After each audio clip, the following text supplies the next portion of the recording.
Shalom, Bapak Ibu Saudara yang kekasih di dalam Tuhan.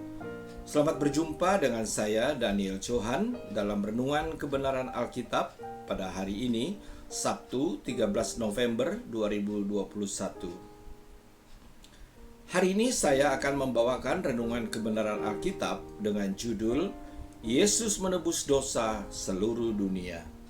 Saya mengajak Anda untuk membuka Alkitab kita di surat 1 Korintus 15 ayatnya yang ke-22.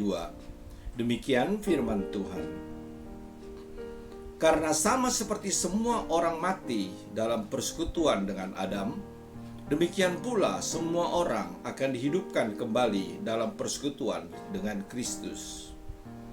Ayat ini berbicara tentang Adam dan Kristus, di mana di ayat 22a berbicara tentang manusia Adam yang telah jatuh dalam dosa.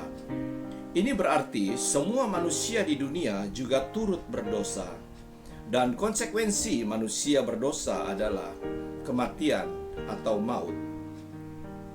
Di ayat 22b berbicara tentang Kristus, di mana semua orang akan dihidupkan kembali dalam persekutuan dengan Kristus. Dalam hal ini, manusia harus mati dalam persekutuan dengan Kristus. Maka barulah manusia itu dapat dihidupkan atau dibangkitkan kembali oleh Allah. Sedang persekutuan dalam kematian dengan Adam, manusia akan mengalami kebinasaan atau maut. Mari kita baca surat 1 Korintus 5 ayat yang ke-14b. Demikian firman Tuhan. Bahwa jika satu orang sudah mati untuk semua orang, maka mereka semua sudah mati. Ayat ini berbicara tentang kematian Yesus untuk semua orang. Artinya, bahwa semua manusia telah ditebus oleh kematian Yesus di atas kayu salib 2000 tahun yang lalu. Oleh darahnya kita beroleh pengampunan dan diselamatkan. Manusia yang sadar atau renewing mind dalam akan hal ini, di mana kasih karunia Allah telah diberikan kepada semua manusia, maka mereka yang sadar atau renewing mind dan menerima Kristus sebagai Tuhan yang telah menebus manusia dari dosa, maka merekalah yang akan dibangkitkan dan dihidupkan oleh Allah. Inilah yang disebut dengan iman, di mana mereka dapat melihat dengan iman mereka bahwa Kristus Tuhan telah menyelamatkan mereka dari segala dosa mereka dan menganugerahkan kepada mereka hidup yang kekal. Rasul Paulus berkata di surat Kolose 1 ayatnya yang ke-13 hingga 14, demikian firman Tuhan.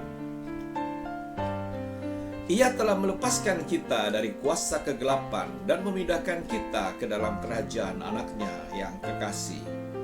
Di dalam Dia kita memiliki penebusan kita, yaitu pengampunan dosa. Saudara, sekarang kita hanya tinggal belajar bagaimana mengenal Kristus Tuhan melalui Roh Kudus yang telah dimeteraikan kepada kita sebagai milik kepunyaannya.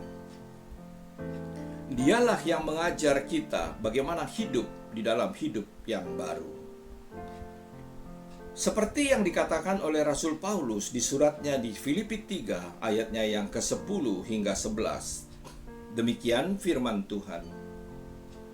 Yang kukehendaki ialah mengenal Dia dan kuasa kebangkitannya dan persekutuan dalam penderitaannya, di mana aku menjadi serupa dengan Dia di dalam kematiannya, supaya aku akhirnya beroleh kebangkitan dari antara orang mati.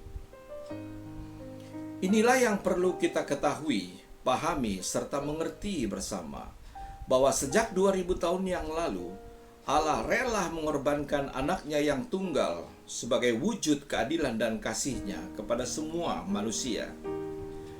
Di mana kehendak Allah ialah agar setiap orang yang percaya dengan iman kepada anak tunggal Bapa, yaitu Yesus Kristus, maka merekalah yang akan dibangkitkan dan beroleh hidup yang kekal. Karena Ia menghendaki supaya jangan ada yang binasa, melainkan semua orang berbalik dan bertobat.